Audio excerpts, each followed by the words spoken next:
Welcome back, everyone. As promised, between last episode and this, I did a little bit of blood magic alchemy. And now we have our awakened activation crystal. I did a few other things off camera. Getting a little bit of, block loading lag. I get that when I use my Rod of Return for some reason. Oh well. Small price to pay for such a convenient device. Alright, so here is what I have done for us. I have created for us a void age, meaning there's basically nothing around except, of course, a random library. And in this void age, I have placed an altar. It's chunk loaded. And if we break away this block and this block, heck, we can break away most of these stone blocks. You can see that I have it hooked up to a tesseract. So what is going to happen is any life essence that ends up in the blood altar, for example, this little bit, is going to get fairly quickly drained because of these runes of dislocation and placed into our AE system back at home, where it will be emptied into our other altar. Below that, I have a ritual set up, the ritual called Well of Suffering, that kills mobs that are nearby. And below that, I have a dark box with cursed earth in it. So, once I activate this ritual,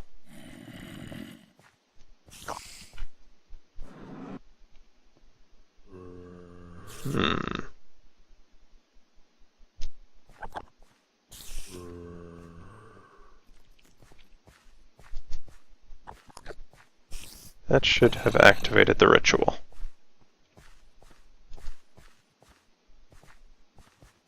Darn it, that was going to be a really great,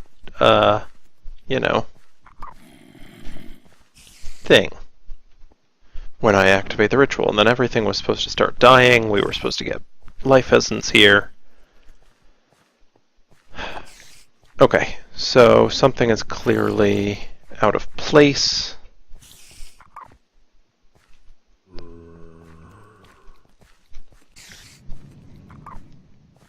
Or otherwise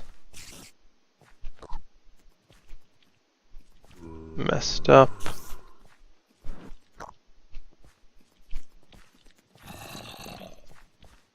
Do I have to click on the top?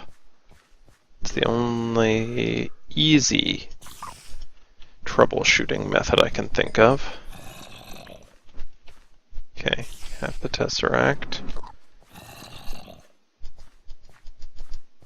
Okay, I am going to do a little bit of troubleshooting, figure out what went wrong. Be right back. Wow guys, sorry, what a facepalm moment. So I forgot to bind my activation crystal to myself before using it. Right click, it's now bound to me. I should now be able to, there we go, right click on the stone.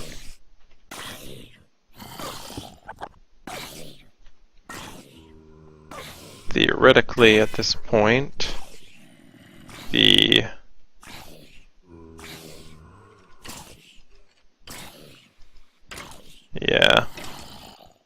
are filling up the altar with life essence, though it should also be draining into the tesseract.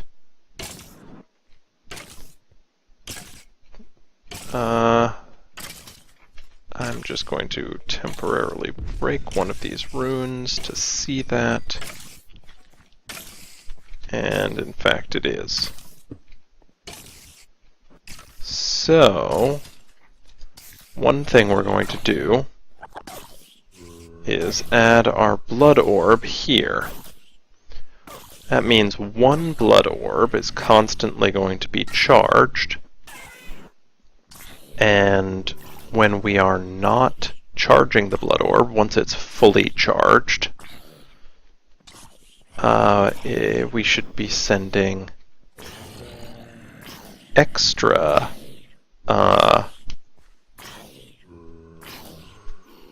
life essence back to the overworld. So let's head back there. First, let's just see. So, oh great, we are gaining life essence, slowly but surely. If we were to leave this overnight, we would eventually end up with, I think, about 1 million essence in our pool, and we would begin filling up our AE system back home with it. So, let's head back, and, oof, yeah, that Rod of Return does make for an interesting, well, return. Okay, let's check.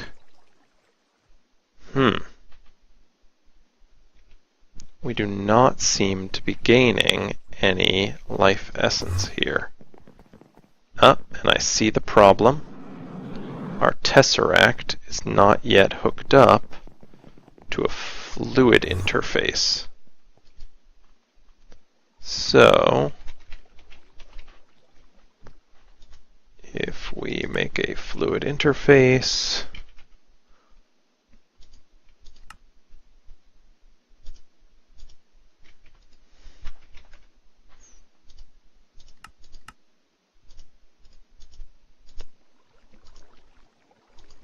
and we'll also need one piece of conduit. Okay. Now, if we hook that up, yeah, I think that's where it has to go.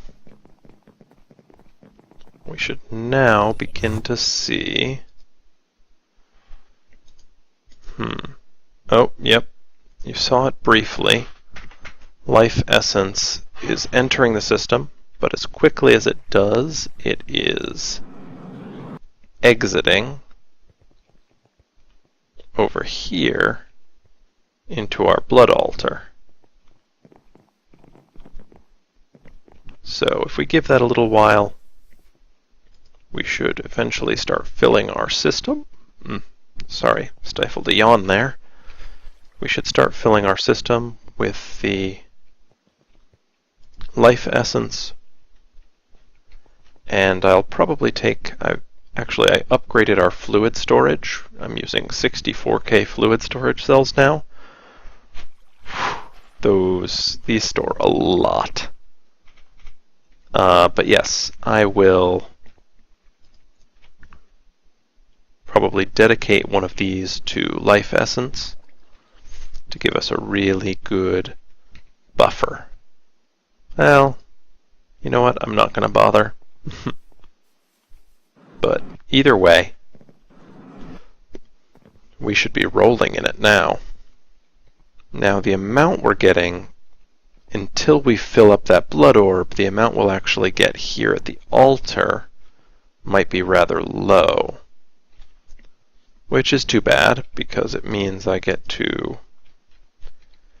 continue to be a little knifey with myself for a little while longer. Because I promised you that this episode we would make some bound armor. And to do that, we need to fill some empty sockets. These are crafted with some of the blood shards that we gathered from our grinder, and they must be filled with blood. So I'm just going to show you what I'm going to do, then I'm going to probably abort it and start over. Well, no. Okay, so this is what I'm going to do for probably the next 10 minutes or so to fill up all these sockets. See you then. Whew. That took long enough. Now, we need only make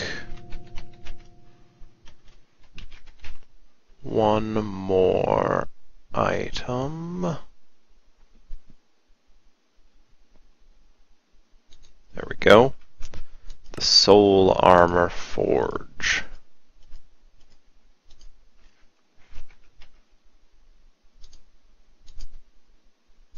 There we go. This is the device that we will use to craft our bound armor. So I have the sockets here. I have the forge. And there are a couple more things I'll have to collect to be ready to actually finalize the armor. But I think I can show you generally how the process works. I'm just wondering where we will want to put the forge. I am thinking that this corner here is probably a good place for it. So, there's the forge. And to make the armor, we actually place around it. Oops.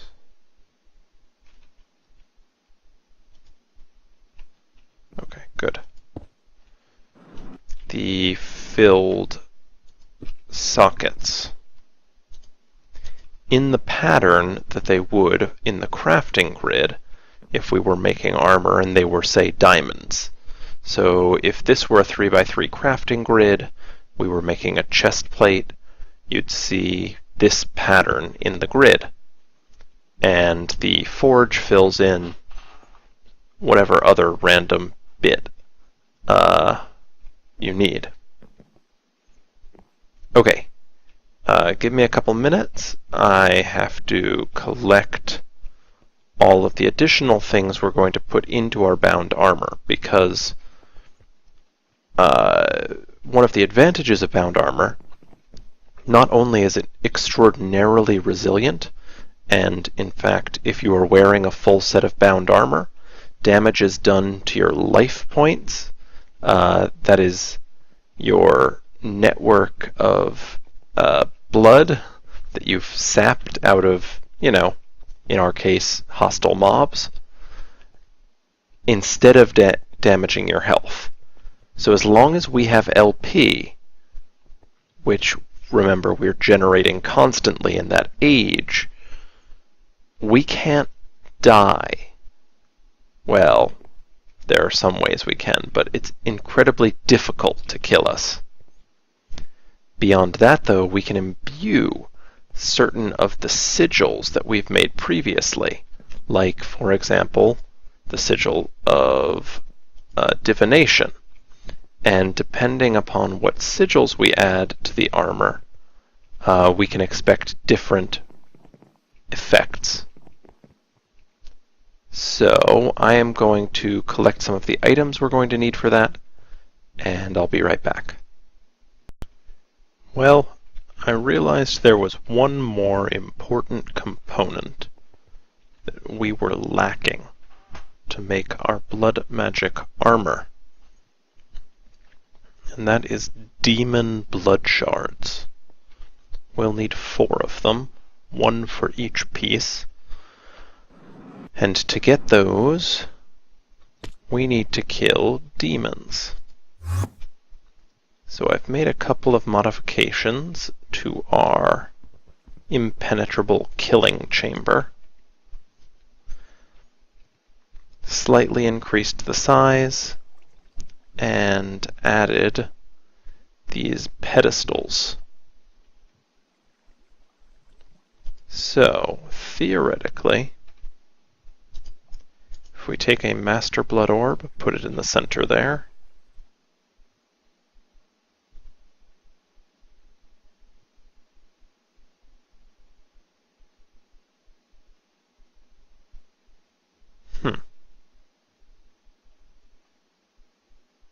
Okay, so if we do that, if we then place this Aether, which remember is one of the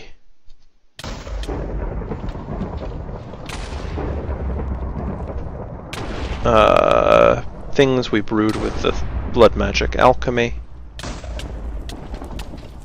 we should summon an elemental.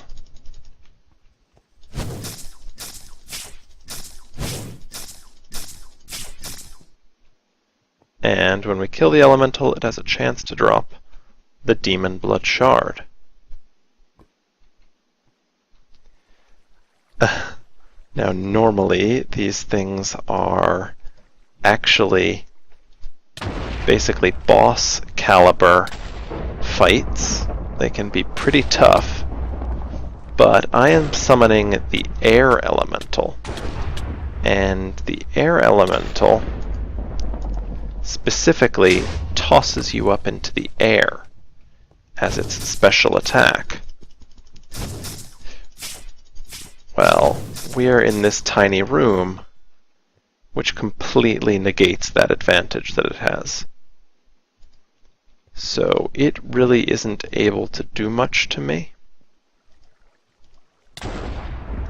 And it's caught here, unable to fly away, which is the other thing they do. So I am able to kill it quite easily and quickly.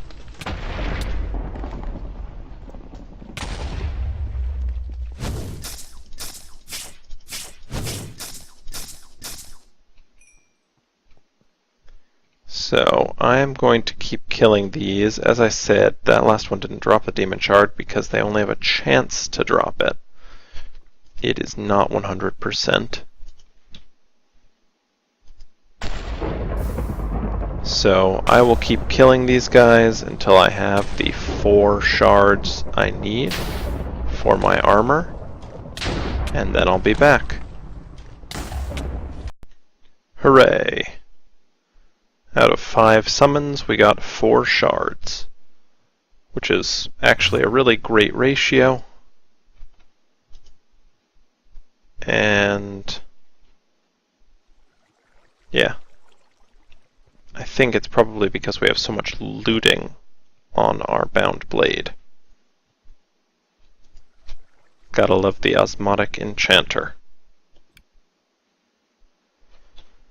Okay, there's one issue though. I think I lost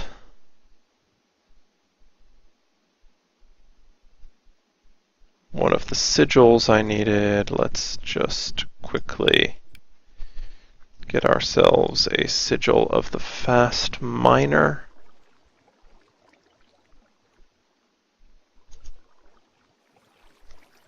Oof, of course it's this one. Okay. We need to upgrade one slate.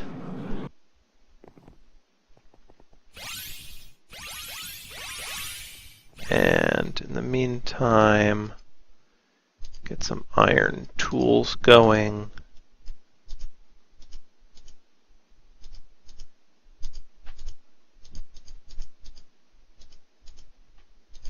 Run back here. I bet our slate is done. Nope, overdone. Ouch. let's watch this one a little bit more closely. Grab it as soon as it turns yellow. There we go. Now the sigil is something like this. And where is it?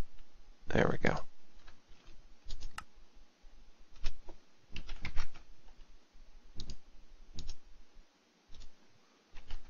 Uses one orb or another. There we go. Awesome. Oh. And of course, one last thing left downstairs in here. I will need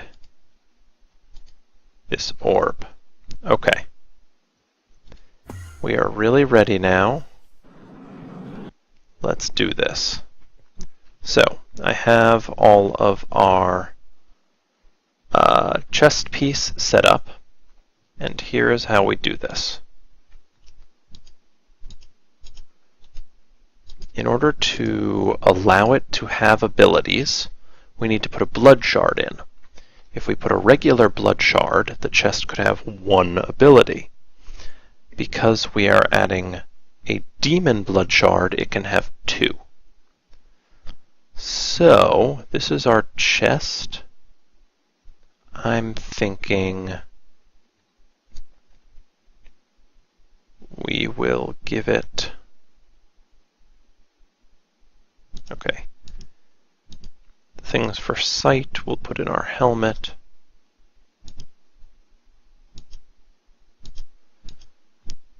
Falling we'll put in our feet.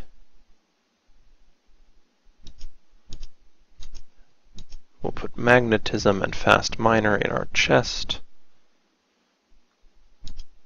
Void and haste in our legs. Okay. So, okay, here's how this works. Each socket can only hold one item. So in this socket, we'll place the blood shard. In this socket, we'll place a master blood orb. When you put a master blood orb into the armor, it means that all the abilities it grants will be free. We'll put our sigil of magnetism and our sigil of the fast miner. Now, when we right-click on the forge with our activation crystal, it gives us our armor.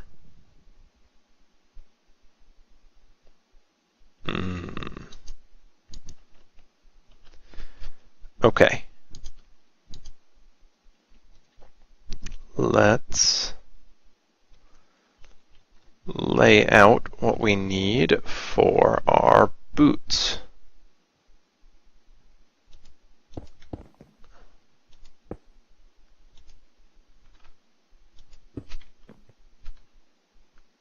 Okay. Blood orb.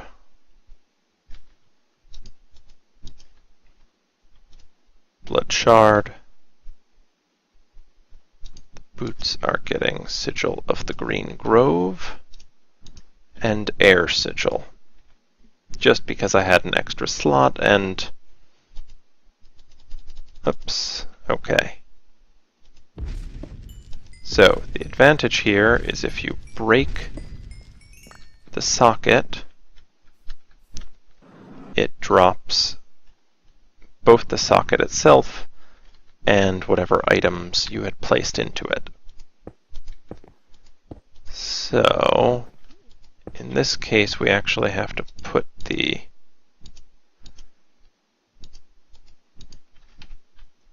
Soul Forge as if it were at the bottom of the crafting table, I suppose.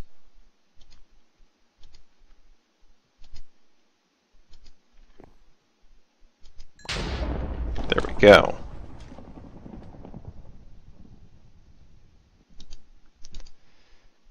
Now we will do our helmet.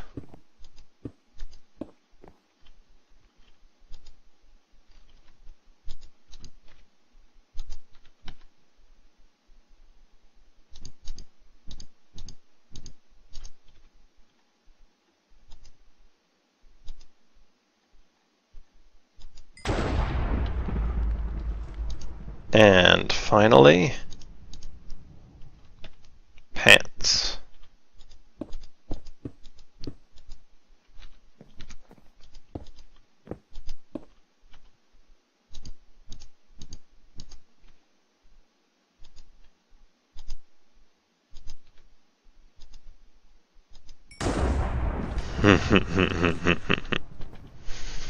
Okay, guys. Goodbye, exotic flower band. I'm sorry that animals won't look at me anymore. Goodbye, infused leggings. I really won't miss you that much. Goodbye, long fall boots. You served us well, but you are redundant now. And goodbye, jetpack. You I will miss most of all. But hello, blood magic. So you can see, even though we do not yet have the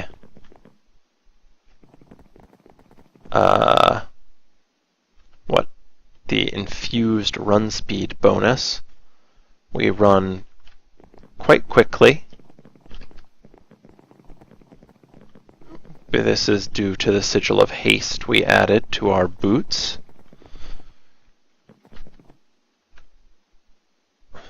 Actually, I guess it's in our pants. Okay.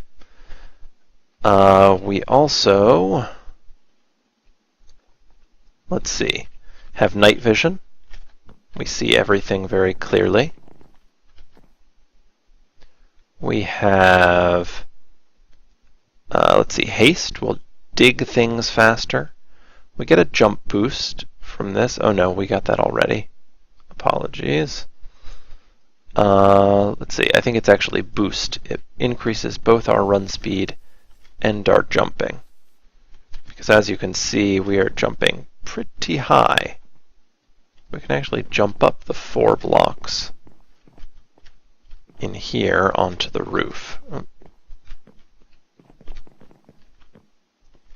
Pretty cool. And we have magnetism, so I can toss this coin away.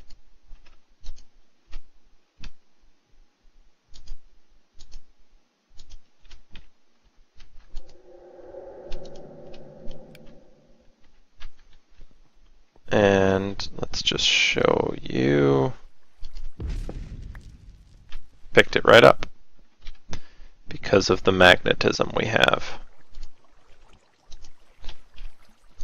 We also have on our feet, the sigil of the Green Grove. So if we come over here and just stand in our garden, we can see the effects of that. It causes things to grow very fast. And of course, it's all getting teleported into our inventory. So that's pretty cool. Sorry, I found it sounded really sarcastic there for some reason. It is really neat. I'm very happy. Sorry, it's late here. I've filled up my bag. I will have to figure out what to keep, what to discard. So, how much LP do we have? Quite a bit. So, there's only one thing to do, and that is fly off into the sunset. So, we don't have a jetpack anymore, but we have this air sigil that allows us to go incredibly fast in whatever direction we please. And that brief flight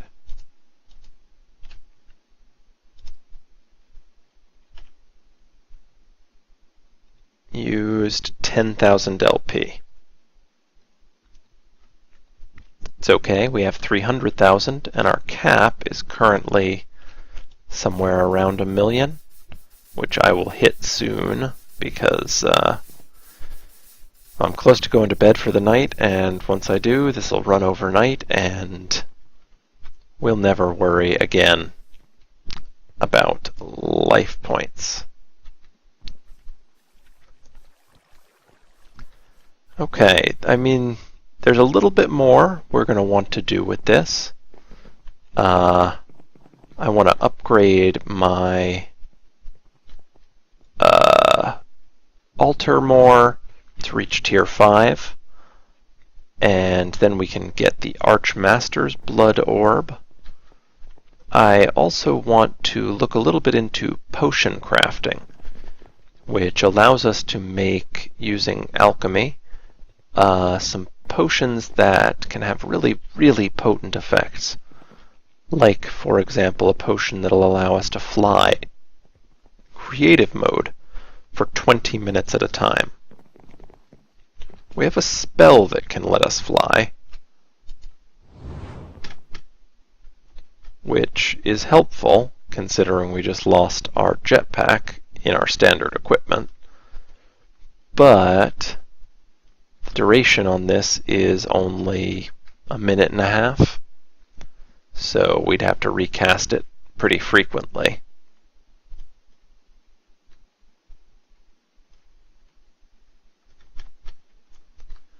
My-oh. We just got a major upgrade, guys. But yes, we need to... We can actually, I think, enchant this gear. Need to infuse it using the Ars Magica infusing. And then we will be... I'm just going to say it, completely unstoppable. I mean, look at this. I'm going to turn on the turtles. Teleport in and let them wail on me for a little while. Yeah, I get knocked back. I don't get killed. Each hit takes, looks like a couple thousand LP out of the many that we have. We are nigh invulnerable. It'll take a little bit of getting used to not having flight all the time, but we can jump very high. And in fact, we can jump higher when we enchant and imbue this armor. So it's going to be, well, it's going to be incredible. That's all there is to say for it. With one swoop, I think we have become probably the most powerful people on the server. Oh, okay. Many of my viewers play on this server, so I shouldn't say it like that. They haven't become as powerful as me. I have become the most powerful person on the server. Of course, I'm also the admin, so, you know, I always was, but now I am even without my admin powers. Anyway, next episode, we'll probably continue on blood magic just a little bit. Maybe we'll wrap it up and then work on some other things. I'm sure we'll have challenges to duels to answer, considering my statements just now. So yeah, look forward to it. I'll see you then.